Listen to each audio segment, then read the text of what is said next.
साथियों नमस्कार। मैं हूं राजा अवस्थी और आप देख रहे हैं शिक्षा सृजन विमर्श का मंच शिक्षा गुरुजी। आज हम आपके लिए लाए हैं उपन्यासकार कथाकार ए असफल की कहानी यज्ञ। तो आइए सुनते हैं कहानी यज्ञ। शादी को 6-7 साल हो गए थे, पर सुमित को संतान सुख नहीं मिला। पत्नी और अपना चेकअप भी करा लिया, कोई कमी नहीं थी, लेकिन पता नहीं क्यों दोस्तों से अक्सर बात होती। मजाक में विजेंद्र ने सुझाया, पुत्रेष्ट यज्ञ क्यों न करा लें। मैं एक ऐसे पंडित को जानता हूँ जो गारंटी से यह काम करा देता है। सुनकर वह विजेंद्र के साथ मेरे घर आ पहुंचा। सारी बात जानकर मैंने दोनों के नाम पूछे और मोटे तौर पर गृह नक्षत्र का आकलन कर कहा, शादी से पहले कुंडली क्यों नहीं मिलवाई?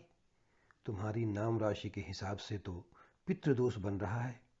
पितृदोष वाले जातकों को संतान सुख में बाधा का सामना करना पड़ता है। क्या करूं महाराज? उसका मुंह सूख गया। विधान से निवारण हो सकता है। कब करा सकते हैं? जब चाहो, लेकिन हमें समय निकालना पड़ेगा। तो निकाल लीजिए पंडित जी। इस पर मैंने आश्वासन दिया, अवश्य शीघ्र ही सूचित करेंगे। तब सुमित घिघियाता सा बोला, पंडित जी तब तक हवन सामग्री लिख दीजिए, लेकर साफ सूफ करा कर रख देंगे। हाँ जी, 1-2 दिन में लिखकर पर्चा तुम्हारे घर पहुंचा देंगे, पता दे जाओ। मैंने विश्वास दिलाया तो नारियल सौंप कर वह मित्र के साथ वापस लौट गया। कुछ दिनों बाद रात के 8 बजे किसी के बंद दरवाजे पर खड़े होकर बेल बजाते हुए दरवाजा खोलने की प्रतीक्षा करना बड़ा अटपटा लग रहा था। मेरा वहां से भाग जाने का मन हुआ, किंतु तभी किसी ने दरवाजा खोला। माथे पर अनायास छलक आए पसीने की बूंदों को मैंने कंधे पर पड़े गमछे में समेट लिया और सामने देखा।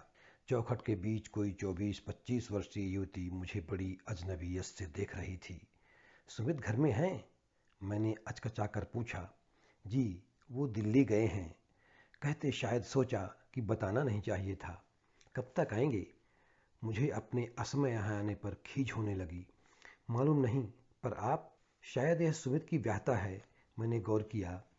आधी बाहों की हरी छींटदार कुर्ती और नीली सलवार पहने मध्यम कद की वह युवती मुझे आकर्षक प्रतीत हुई। उसने विवाह से पहले कुंडली न मिलवाकर इस बेचारी को संकट में डाल दिया। हम पंडित जी, वो संतान विधान कराना है तो सामग्री का पर्चा देने चले आए। सुनकर उसकी आंखों में चमक सी आ गई और मैंने देखा वह आदरपूर्वक मुझे अंदर बुलाती दरवाजे से हट गई।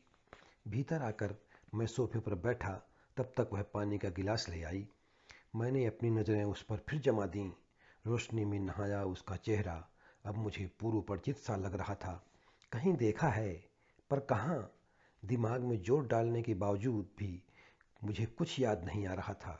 लीजिए, उसने मेरी ओर ट्रे बढ़ाई और मैंने चौंक कर उस पर से अपनी दृष्टि हटा पानी के गिलास पर जमा दी।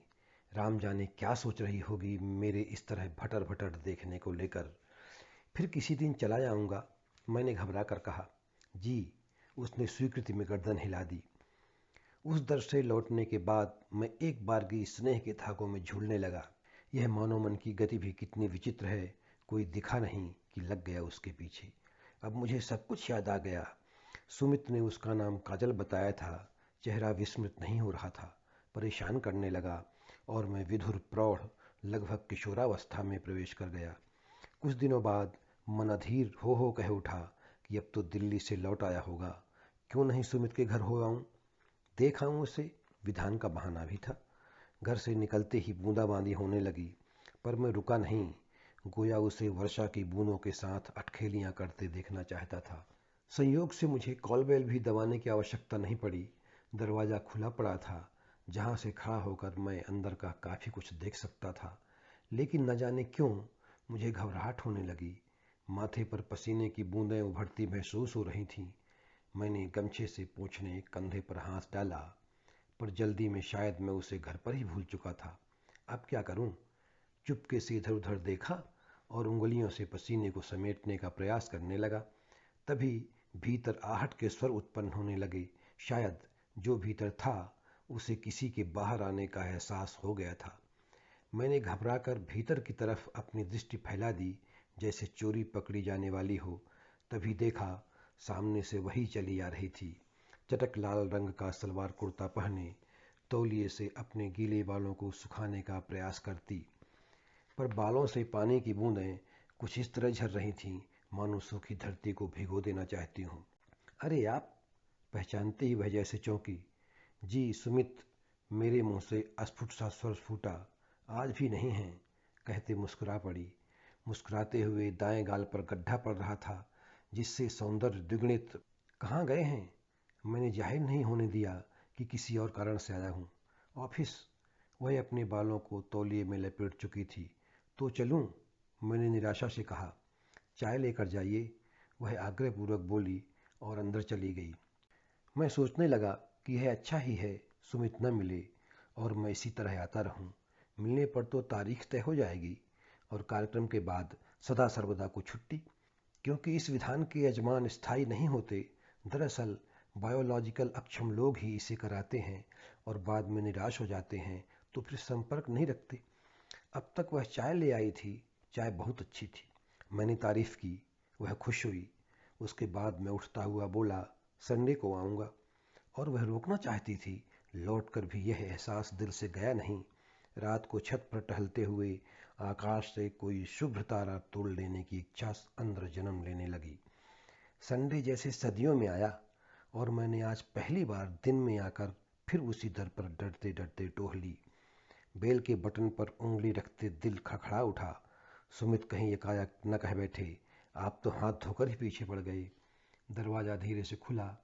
दरवाजे के मध्य फिर वही थी। मेरी टकटकी बंध चुकी थी। आज वह मुस्कुरा नहीं रही थी, व्यग्र थी पहले से कहीं ज़्यादा। बाल बिखरे बिखरे, कपड़े अस्त व्यस्त, और मेरा आना ठीक नहीं लग रहा हो फिर भी औपचारिकतावश अंदर आने के लिए कहा हो। पर मैं वह सब अनदेखा कर मोहित सा पीछे पीछे चल आया। अंदर सुमित आज भी नहीं। शायद तभी शायद किचन से आवाज़ आई, आज ऑफिस में ऑडिट आ धमका। मुझे फिर एक बार शर्मिंदगी का एहसास होने लगा, मगर तब तक वह खाना ले आई और मुस्कुराती हुई बोली, आज चाय नहीं, खाने का समय है, खाना लीजिए। और मैं दूसरों के भविष्य बताने वाला पंडित अपने भविष्य को अपने सम्मुख अचरज से मुंह फाड़े देख रहा था। काजल ने खाना मेज पर रख दिया था और अब शायद पानी लाने जा रही थी। खाना देखते ही लार ग्रंथियां सक्रिय हो उठीं। पंडितानी जब से गई है, पराया चौका ताकते भूख मतवाली नदी बन जाती है। मैंने उजबक की तरह उठकर हाथ धो लिए और उसके आने तक खाने की मेज पर आ बिराजा, जो मेरे लिए पानी नहीं, अपने लिए भी खाने की थाली ले आई। खाने की तारीफ करते मैं चटखारे ले रहा था और वह प्रसन्न हो रही थी। इस संतुष्टिपूर्ण मुस्कान ने उसकी सुंदरता में चार चांद लगा दिए थे। खाने के बाद मैंने डरते डरते टोह ली कि चलूं, फिर किसी दिन चला जाऊंगा। तो वह निराश सी चुपचाप दीवार का सहारा ले खड़ी रही। फिर बुजदिल सी बोली, बैठिए, वे शायद लौटने वाले हों। हाँ जी, एक मीटिंग हो जाए तो फिर कार्यक्रम में क्या देर, कहते मैं सजे धजे ड्राइंग रूम के गुदगुदे सोफे में जाकर धंस गया। इच्छा हो रही थी कि बेड मिल जाता तो तनिक विश्राम कर लेता। इस बीच वह मेज से बर्तन उठाकर भीतर चली गई। जब लौटकर आई तो ड्राइंग रूम खुशबू और शोभा से भर गया।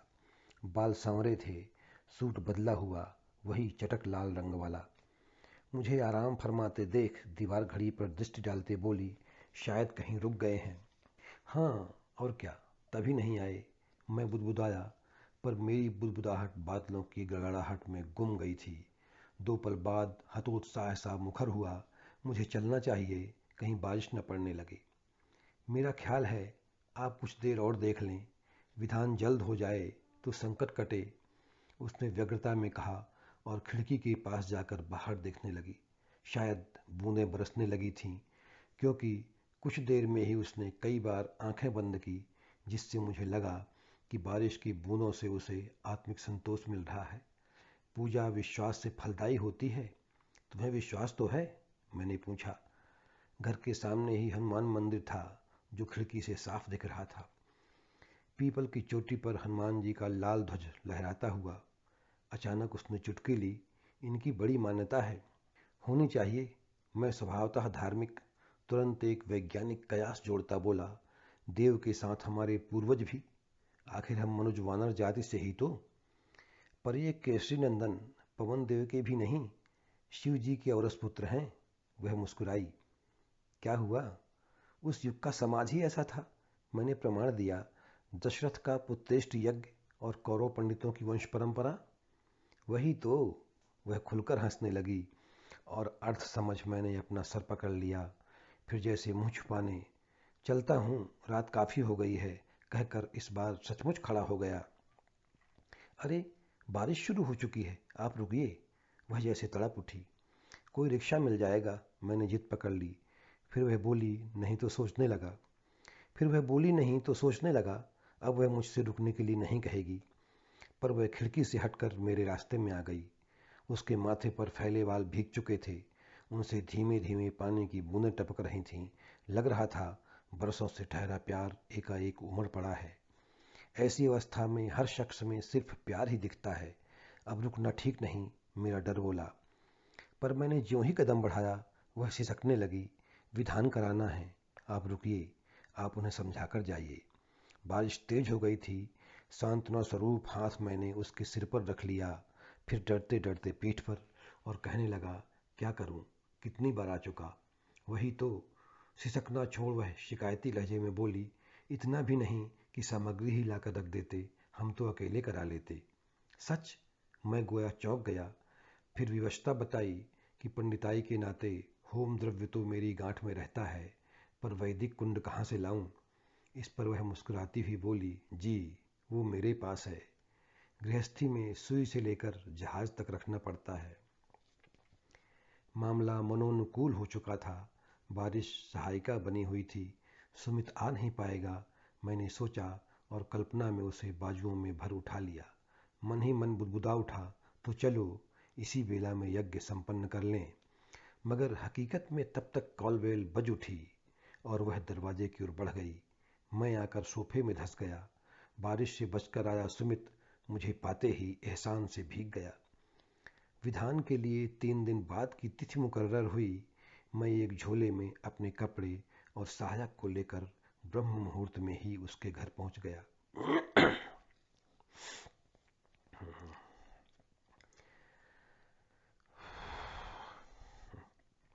वहीं नहाया धोया, वहीं पूजा पाठ।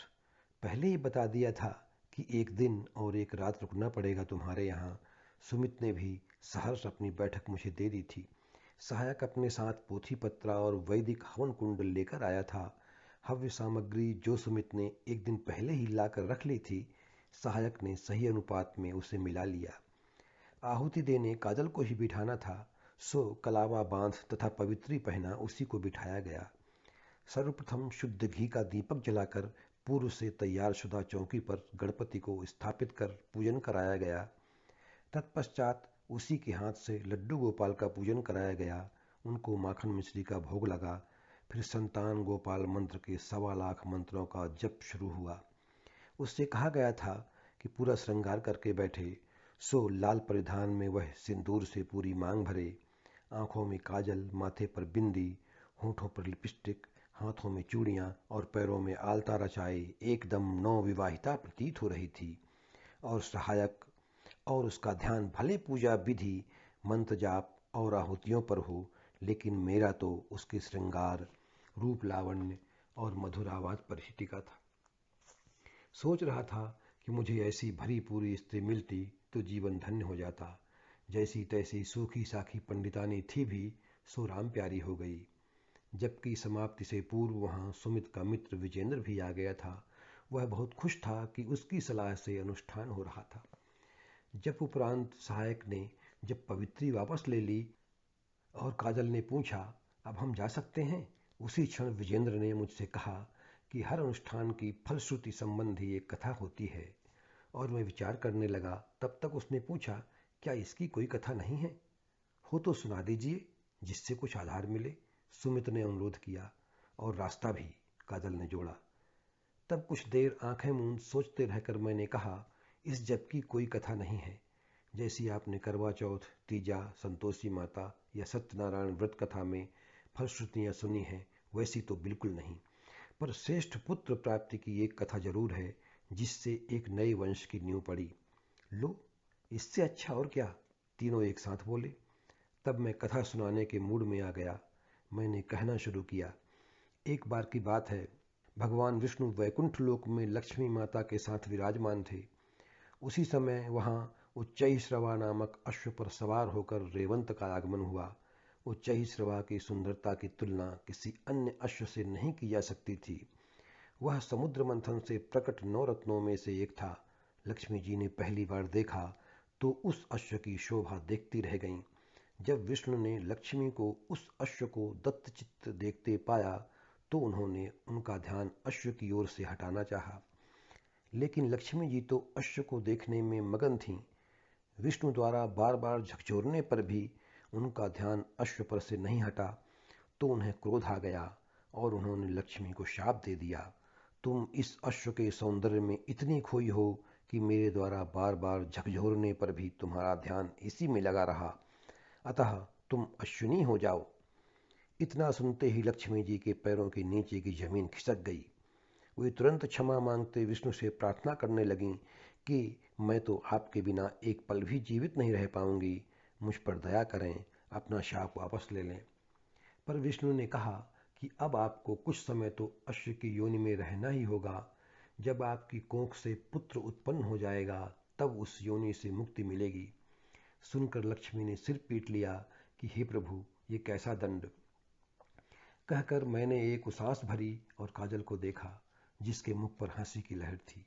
फिर मैंने बताया कि इस तरह माता लक्ष्मी पृथ्वी पर अश्व की योनि में जीवन व्यतीत करने आ गईं। यहाँ आकर उन्होंने काफ़ी समय तक भगवान शिव की आराधना की और उन्हें अपने तप से प्रसन्न भी कर लिया। पर शिव जी ने कहा कि शाप जिसने दिया निवारण तो वही कर पाएगा, इसलिए आप भगवान विष्णु की आराधना करें। तो लक्ष्मी ने उनकी आराधना आरंभ कर दी।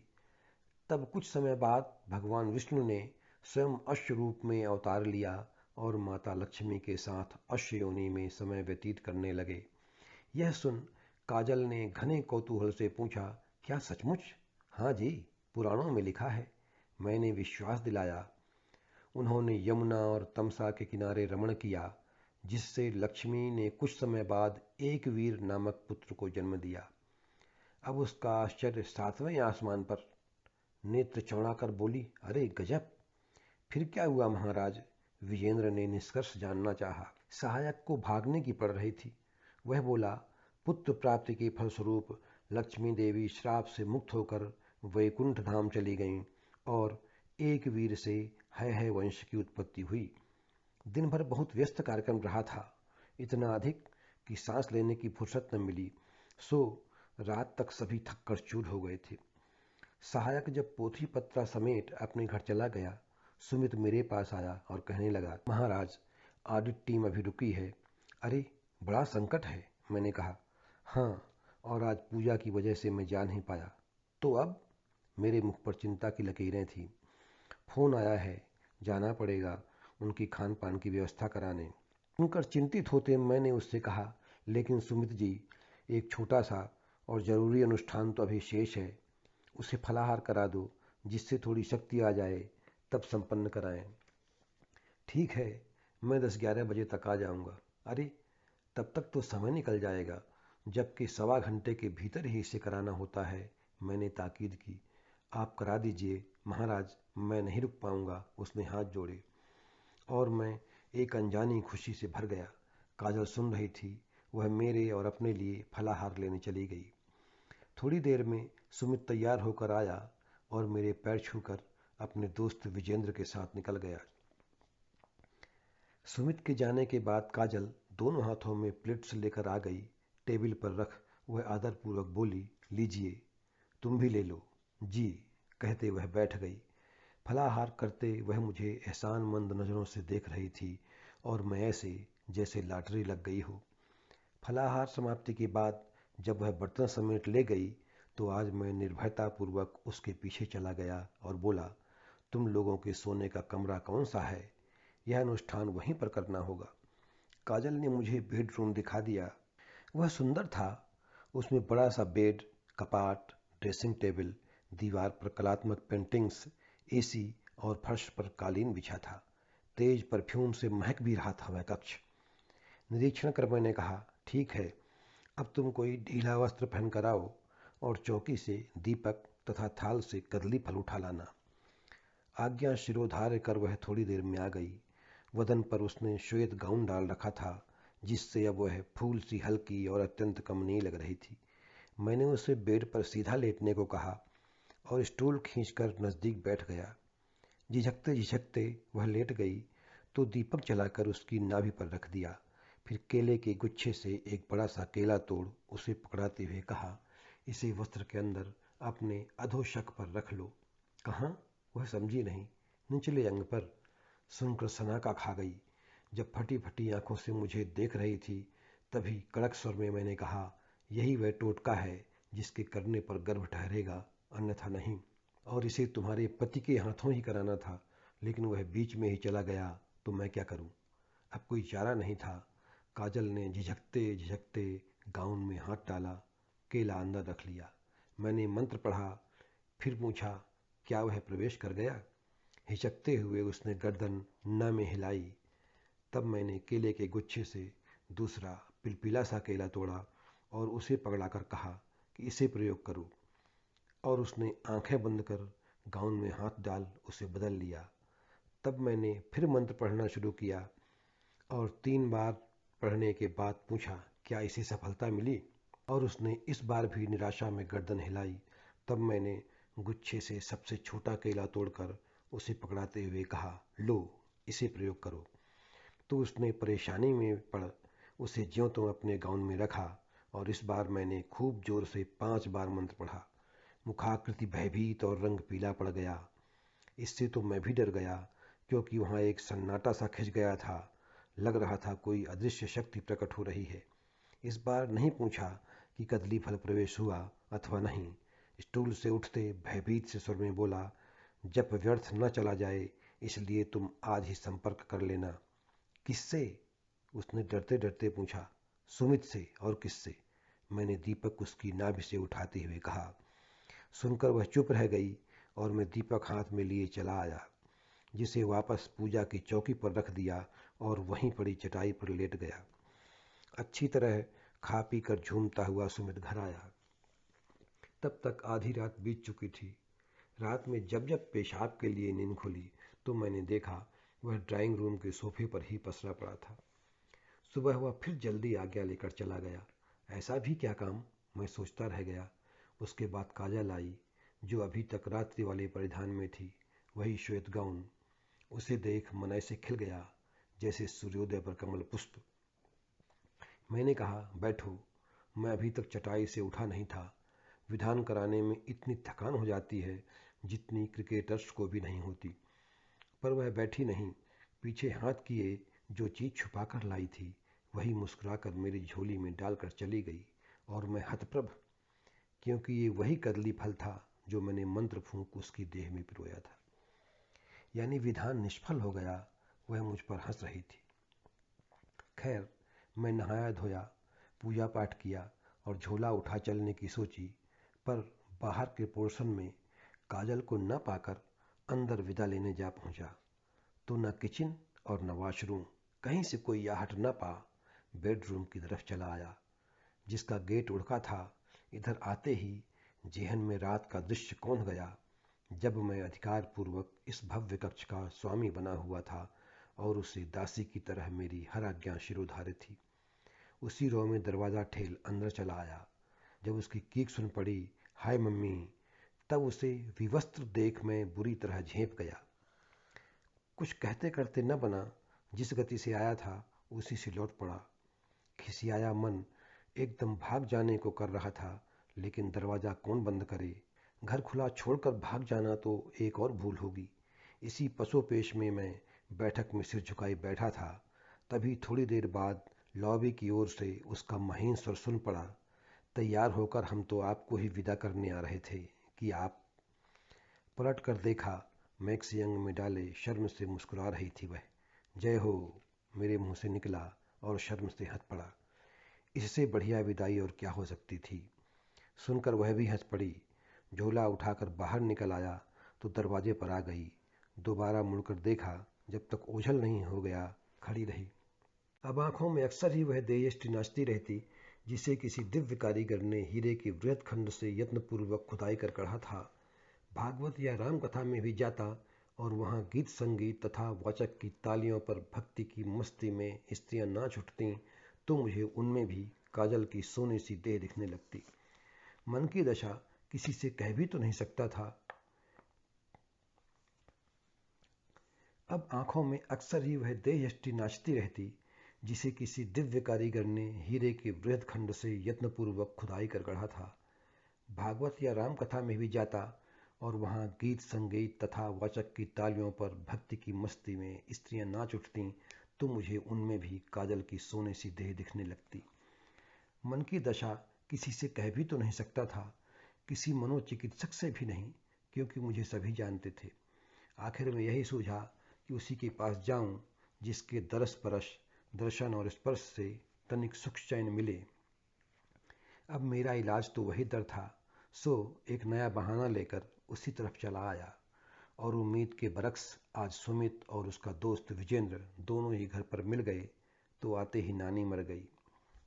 लेकिन उन्होंने बड़ी आवभगत की और इस बात का अफसोस जताया कि आपको विदाई भी नहीं दे पाए। खूब सोचते रहे कि जाएं, पर व्यस्तता इतनी रही कि जा भी नहीं पाए। ईश्वर से प्रार्थना कर रहे थे, बड़ा मेहरबान है, उसने आपको यहीं भेज दिया। अब मैं अनंत पश्चाताप से गिर गया कि यह मेरे प्रति क्या भाव रखते हैं और मैं इनके साथ कैसी घटियाई करने चला हूँ। कितने विश्वास से इन्होंने मुझे यह काम सौंपा, अपनी अनुपस्थिति में घर पर छोड़ा और मैं इन्हीं की इज्जत से खेलने चला हूँ। मन जूते मारने लगा और मैं भागने का जतन विचारने लगा। तभी वहाँ काजल आ गई, जो कि इन दोनों के लिए नाश्ता ले आई थी। मुझे देखकर वह ऐसे खिल गई जैसे कली चिटक कर खिल जाती है। बस वही सूरत देखकर कुछ ढाढ़स बंधा।